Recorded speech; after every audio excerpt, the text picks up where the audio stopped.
Good morning students. Continuing with the ECI.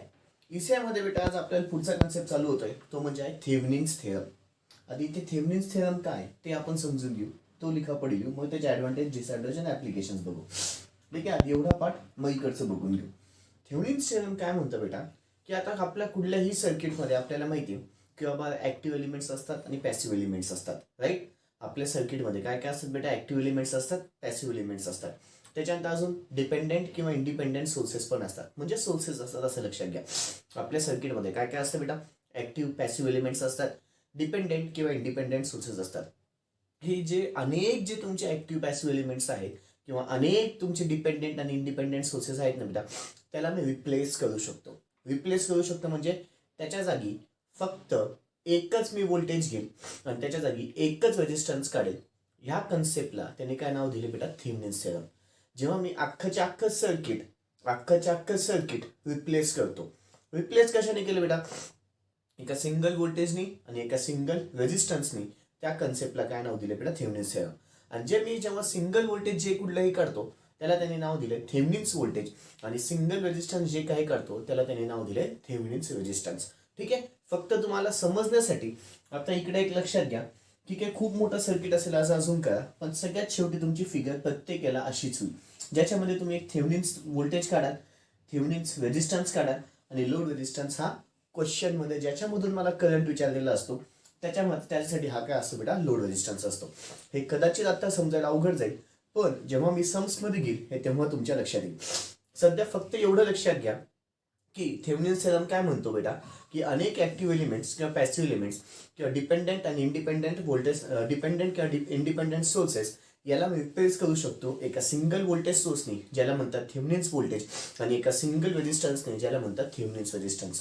एवढंच फक्त सध्या लक्षात ठेवा. काय लक्षात ठेवायचंय, थेरम काय सांगतो, थेरम असं सांगतो की बाबा रे, जे माझं हे सर्किटमध्ये अनेक ऍक्टिव्ह किंवा पॅसिव्ह एलिमेंट्स असतात किंवा डिपेंडेंट आणि इंडिपेंडेंट सोर्सेस असतात, त्याचं कन्वर्शन मी एका सिंगल व्होल्टेज सोर्समध्ये करतो, त्याचं नाव आहे थेव्हनिन्स व्होल्टेज, आणि एका सिंगल रेजिस्टन्समध्ये करतो, त्याचं नाव आहे थेव्हनिन्स करंट. हेच कोणी सांगितलं मला, थेव्हनिन्स थेरमनी. हेच कोणी सांगितलं बेटा, थेव्हनिन्स थेरमनी. ठीक आहे, आधी एवढी लिखापडी लिहून घेऊ आणि मग खालचं बघू. हेडिंग टाका थेव्हनिन्स थेरम. हेडिंग टाका थेव्हनिन्स थेरम. ओके, एक कन्सेप्ट सांगायचा राहून गेला. थेव्हनिन्स व्होल्टेज काढलं ना, जो कुठलाही माझा थेव्हनिन्स रेजिस्टन्स आहे तो याच्या कसा लागला बेटा, सिरीज मध्ये लागतो. तो याच्या कसा लागतो बेटा, सिरीज मध्ये लागतो. ओके, चलो हेडिंग टाका थेव्हनिन्स थेरम. थेव्हनिन्स थेरम, चलो लिहून घ्या. Any network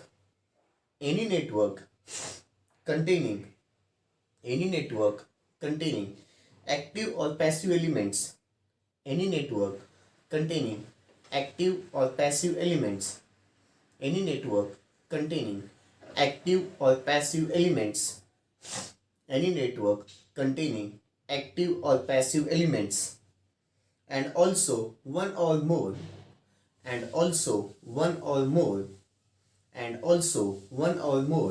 dependent or independent sources, dependent and independent sources can be replaced by a equivalent network, can be replaced by a equivalent network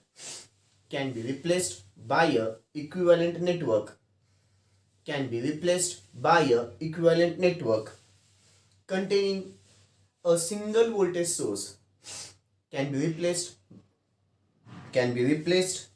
by a equivalent network containing single voltage source ब्रॅकेटच्या आतमध्ये called as Thevenin's voltage, ब्रॅकेटच्या आतमध्ये called as Thevenin's voltage, bracket complete. ब्रॅकेटच्या आतमध्ये called as Thevenin's voltage, bracket complete. and series resistance, ब्रॅकेटच्या आतमध्ये called as Thevenin's resistance, ब्रॅकेटच्या आतमध्ये called as Thevenin's resistance, ब्रॅकेटच्या आतमध्ये called as Thevenin's resistance. Okay, कळाले काय सांगितलं पुन्हा. थेव्हनिन्स थेरम काय म्हणतो बेटा की अनेक ऍक्टिव्ह पॅसिव्ह एलिमेंट्स असतील आणि इंडिपेंडेंट सोर्सेस असतील, त्याला मी रिप्लेस करू शकतो एका सिंगल व्होल्टेज सोर्सने ज्याचं नाव आहे थेव्हनिन्स व्होल्टेज, आणि एका सिंगल रेजिस्टन्सने ज्याचं नाव आहे थेव्हनिन्स रेजिस्टन्स. ठीक आहे. आता त्याचे ॲडव्हान्टेजेस दोनच आहेत बेटा. पहिला ॲडव्हान्टेज कॉम्प्लेक्स सर्किटचं कन्व्हर्शन सिम्पल सर्किटमध्ये होतं. पहिला ॲडव्हान्टेज कॉम्प्लेक्स सर्किटचं कन्व्हर्शन सिम्पल सर्किटमध्ये होतं. सेकंड, इथे मी करंट कुठल्याही ब्रांच मधला किंवा नेटवर्क मधला फाइंड करू शकतो. इथे मी करंट कुठल्याही ब्रांच मधला किंवा नेटवर्क मधला करंट फाइंड करू शकतो. चलो, दोन ॲडव्हान्टेज लिहून घ्या. खालच्या वळीतल्या एक ओळ सोडून advantages of Thevenin's theorem. Advantages of Thevenin's theorem. Advantages of Thevenin's theorem. First, complex circuit is converted into a simple circuit. Complex circuit is converted into a simple circuit. Complex circuit it is converted into a simple circuit. Complex circuit is converted into a simple circuit. Second advantage, it is used to find the current in any of the branch and network. It is used to find the current in a particular branch or current. In a particular branch or current. Okay. आता disadvantages एक ओळ सोडून लिहा खाली. Disadvantages of Thevenin's theorem. Disadvantages of Thevenin's theorem. पहिलं disadvantage, it cannot be use for unilateral network. Second disadvantage, it cannot be use for non linear networks. आणि third disadvantage, load independent और control sources साठी हा use होत नाही. Load independent किंवा independent load आणि control सोर्सेससाठी हा यूज होत नाही बेटा. चलो, डिसएडव्हान्टेज लिहून घ्या. पहिलं, it cannot be use for unilateral network. First disadvantage, it cannot be use for unilateral network. First disadvantage, it cannot be use for unilateral network. First disadvantage, it cannot be use for unilateral network. Second disadvantage, it cannot be used for non-linear network. Second disadvantage, it cannot be used for non-linear network. Third, it is not applicable for the circuit consisting. It is not applicable for the circuit consisting. It is not applicable for the circuit consisting of load with independent or control sources. Of load with independent or control sources. Okay. एक ओळ सोडून खाली पुन्हा applications of Thevenin's theorem. एक ओळ सोडून खाली पुन्हा ऍप्लिकेशन्स ऑफ थेव्हिनिन्स थेरम. पहिलं ऍप्लिकेशन सांगतोय. थेव्हिनिन्स थेरमच्या मदतीने आपण व्होल्टेज फाइंड करू शकतो, करंट फाइंड करू शकतो, पॉवर पण फाइंड करू शकतो. थेव्हिनिन्स थेरमच्या मदतीने आपण व्होल्टेज फाइंड करू शकतो, करंट फाइंड करू शकतो, पॉवर पण फाइंड करू शकतो. एवढंच नाही तर इनपुट रेजिस्टन्स आणि आउटपुट रेजिस्टन्स म्हणजे RTH फाइंड करतो, म्हणजेच आपलं इनपुट रेजिस्टन्स आणि आउटपुट रेजिस्टन्स पण फाइंड करता येतं. चलो, applications of Thevenin's theorem. First application, heading टाका आधी, application of Thevenin's theorem. Application of Thevenin's theorem. First घ्या. With the help of Thevenin's theorem we can calculate. With the help of Thevenin's theorem we can calculate. With the help of Thevenin's theorem, we can calculate voltage. We can calculate voltage, current, and power delivered to the load. We can calculate the voltage, current, and power delivered to the load. Second, Thevenin's theorem can be used to justify the concept of input and output resistance. Thevenin's theorem can be used to justify. Thevenin's theorem can be used to justify the concept of. Thevenin's theorem can be used to justify the concept of input and output resistance. Input and output resistance of the amplifier circuit. Input and output resistance of the amplifier circuit. Okay. आता अत्यंत अत्यंत अत्यंत महत्वाचा concept जे की मला sums साठी खूप यूज होणार आहे. Steps to solve the sums of Thevenin's theorem. काही स्टेप्स मध्ये आपल्याला गणित सोडवायचे. पहिली स्टेप, ज्या ब्रांच मधून मला करंट विचारलाय ना, पहिल्यांदा त्याला ओपन कर. पहिली स्टेप, ज्याच्यातून तुला करंट विचारलेला आहे त्याला ओपन कर. पहिली स्टेप, ज्या ब्रांच मधून तुला करंट विचारलेला आहे त्या ब्रांचला काय कर, ओपन करून टाक. पहिली स्टेप, ज्या ब्रांच मधून तुला करंट विचारलेला आहे त्याला ओपन करून टाक. हे गणित चालू होईल तेव्हा तुम्हाला ऑटोमॅटिक लक्षात येईल. सेकंड स्टेप मध्ये आता VTH कॅल्क्युलेट करायचा, किंवा त्याला आपण VOC पण म्हणतो, ओपन सर्किट व्होल्टेज. VOC म्हणजे काय, O म्हणजे ओपन, C म्हणजे सर्किट, V म्हणजे व्होल्टेज, म्हणजे ओपन सर्किटचं व्होल्टेज. आणि VTH म्हणजे काय, Thevenin's voltage. Open circuit voltage म्हटलं काय आणि थेव्हिनिन्स व्होल्टेज म्हटलं काय, दोघांचं मिनिंग सेम. आता ना बेटा, थेव्हिनिन्स व्होल्टेज काढायचं असेल ना, माझ्याकडे 3 मेथड्सने मी थेव्हिनिन्स व्होल्टेज काढू शकतो. किती मेथडने बेटा, तीन मेथड्सने मी थेव्हनिन्स व्होल्टेज काढू शकतो. पहिली मेथड ए वाली method by using voltage division rule. By using पहिली मेथड कुठली बेटा? Voltage division rule. Voltage division rule आधी फक्त सगळ्या मेथड समजून घ्या, नंतर आपण बघू. व्होल्टेज डिव्हिजन रूल काय म्हणतो बेटा? व्हीटीएच कॅल्क्युलेट करायचा असेल ना तर इथे व्होल्टेज डिव्हिजन रूल वापरायचा. व्होल्टेज डिव्हिजन रूल काय म्हणतो? त्याच्या पॅरलल मधला रेजिस्टन्स न्यूमरेटरला घ्यायचा, त्याच्या पॅरलल मधला रेजिस्टन्स न्यूमरेटरला घ्यायचा, अपॉनला खाली बाकीचे दोन रेजिस्टन्स घ्यायचे.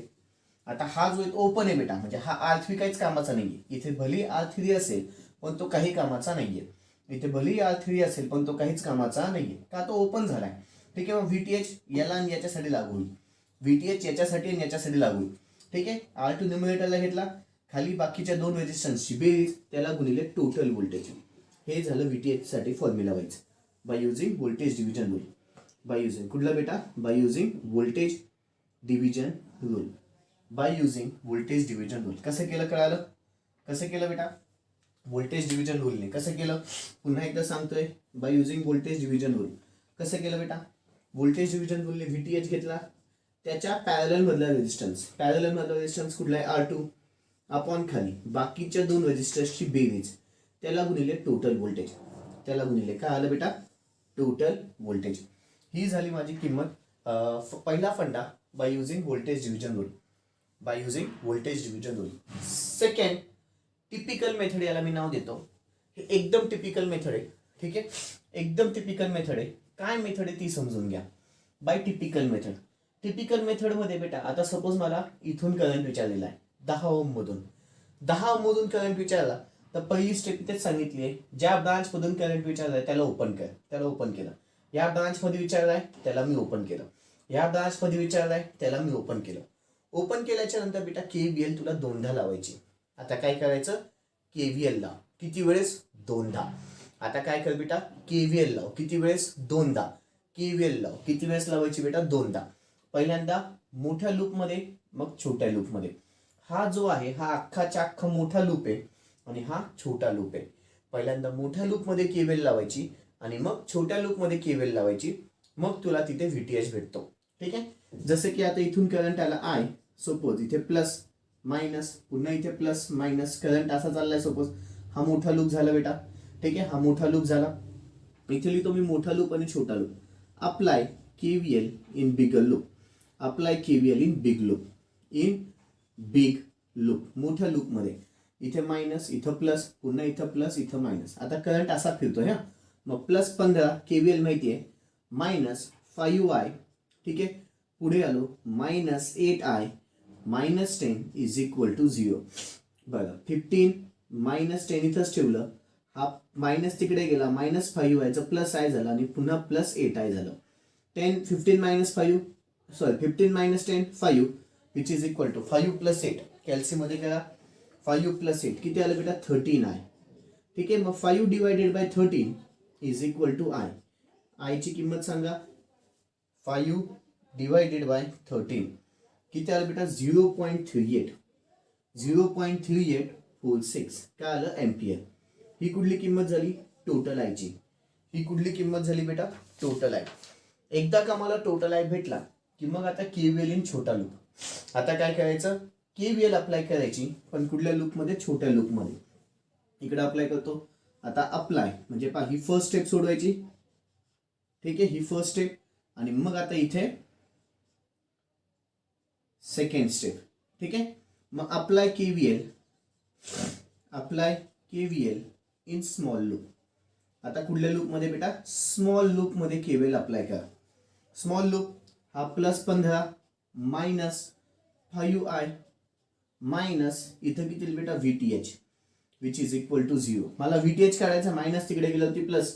15 minus 5I is equal to VTH. मग 15 मायनस 5 गुणिले I ची किंमत काढली आहे 0.38 whole 6 which is equal to किती आलं? VTH. चलो कॅल्सी मध्ये सोडवा. 15 minus 5 into the bracket 0.38 whole 6 bracket complete. VTH ची किंमत आली बेटा? VTH इज इक्वल टू 13.077 काय आलं? वोल्ट. ही माझी सेकंड मेथड झाली. कुठली बेटा? VTH फाइंड करायची. फर्स्ट मेथड ही झाली. Voltage division rule. Second method अशी केली, सेकंड मेथड अशी केली. थर्ड मेथड जी आहे ना, थर्ड मेथड मी तुम्हाला डायरेक्टली सम मध्ये सांगणार बेटा. थर्ड मेथड मी तुम्हाला डायरेक्टली सम मध्ये सांगेल, इथे सांगणार नाही. थर्ड मेथड मी तुम्हाला डायरेक्टली सम मध्ये सांगेल.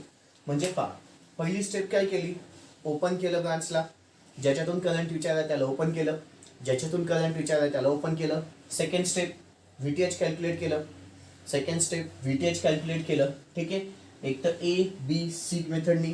थर्ड स्टेप आहे आरटीएच कॅल्क्युलेट करायचं. थर्ड स्टेप काय बेटा, आरटीएच कॅल्क्युलेट करायचं. म्हणजे फर्स्ट स्टेप ओपन कर, ज्याच्यातून तुला करंट सांगितलाय तो, ती ब्रांच ओपन कर ज्याच्यातून तुला करंट सांगितलाय.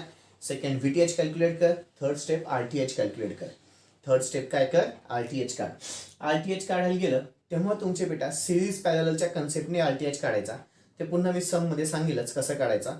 पण त्याच्यामध्ये एक कन्सेप्ट लक्षात ठेवायचा, व्होल्टेज सोर्स असेल त्याला शॉर्ट सर्किट करायचं, करंट सोर्स असेल त्याला ओपन सर्किट करायचं. आरटीएच कॅल्क्युलेट करताना, आरटीएच कॅल्क्युलेट होताना व्होल्टेज सोर्सला शॉर्ट सर्किट करायचं, करंट सोर्सला ओपन सर्किट करायचं. फिट लक्षात ठेवा, व्होल्टेज सोर्सला शॉर्ट सर्किट करायचं, करंट सोर्सला ओपन सर्किट करायचं. ठीक आहे. आणि सगळ्यात शेवटी calculation of the arcs current, ज्याच्यातून करंट विचारलाय बेटा ज्या रेजिस्टरमधून, तो म्हणजेच लोड रेजिस्टन्स आला. ज्याच्यातून तुला करंट विचारलाय ना, तो काय आला बेटा, लोड रेजिस्टन्स. तिथेच तुमचा आय एल येईल, तिथेच तुमचा काय येईल बेटा, आय एल. तू आरटीएच कॅल्क्युलेट केला आता वरच्या मेथडनी, व्हीटीएच पण कॅल्क्युलेट केलाय. आणि मग आता इथे पुन्हा केव्हीएल अप्लाय करायची. मग इथे काय अप्लाय करायची, केव्हीएल. मग केव्हीएल अप्लाय केली, पहिले तर इथे किती होईल बेटा, प्लस व्हीटीएच, प्लस इथे मायनस, प्लस इथे मायनस, प्लस व्हीटीएच मायनस, इथून करंट काय चाललाय, आय एल चाललाय. मग I L into the RTH minus I L into the R L is equal to 0. तुला काढायची कोणाची किंमत आहे बेटा, आय एल ची, राईट. मग हे दोघं तिकडे जाऊ द्या. VTH is equal to I L into the RTH plus I L into the R L. Okay, VTH तसंच ठेवा, दोघांमध्ये कॉमन आय एल आहे, ब्रॅकेटच्या आतमध्ये आरटीएच प्लस आर एल आलं. हे मल्टिप्लाय इकडे आलं डिवाइड, म्हणजेच व्हीटीएच त्याला divided by RTH plus R L is equal to काय आलं बच्चा लोक, आय एल. म्हणजेच I L is equal to, म्हणजेच I L is equal to VTH upon खाली RTH plus R L. The most IMP formula, the most IMP formula. I L is equal to किती आलं, VTH upon खाली RTH plus R L, upon खाली किती आलं, RTH plus R L, upon खाली किती आलं बेटा, RTH plus R L. The most IMP formula, the most IMP formula. I L is equal to VTH upon RTH plus R L किंवा I L is equal to VTH upon RTH plus R L. कळालंय. Okay, इथे सगळ्याच्या सगळ्या steps आहेत. पुन्हा एकदा पहिली step काय करायची बेटा, ज्याच्यातून करंट सांगितलाय त्या ब्रांचला ओपन करा, व्हीटीएच फाइंड करा. व्हीटीएच फाइंड करण्यासाठी 3 पद्धती आहेत. मग आरटीएच फाइंड करा, सिरीज पॅरलचा फंडा वापरा, व्होल्टेज सोर्सला शॉर्ट सर्किट, करंट सोर्सला ओपन सर्किट, आणि मग हा फंडा यूज करा शेवटचा. ठीक आहे. व्हिडिओ पॉज करायचा आहे, सगळ्या स्टेप्स शांततेमध्ये लिहून घ्यायच्या आहेत. व्हिडिओ पॉज करायचा आहे, सगळ्याच्या सगळ्या स्टेप्स शांततेमध्ये लिहून घ्यायच्या आहेत. व्हिडिओ पॉज करायचा आहे, सगळ्याच्या सगळ्या स्टेप्स शांततेमध्ये लिहून घ्यायच्या आहेत. ओके, अपेक्षा ठेवतो झालं असेल. उद्यापासून मी याच्यावरती सम्स चालू करेल बेटा. उद्यापासून याच्यावरती काय चालू होतील आपले, सम्स. ओके बच्चा लोग, दॅट्स ऑल. बाकी जाऊया. Thank you, good day.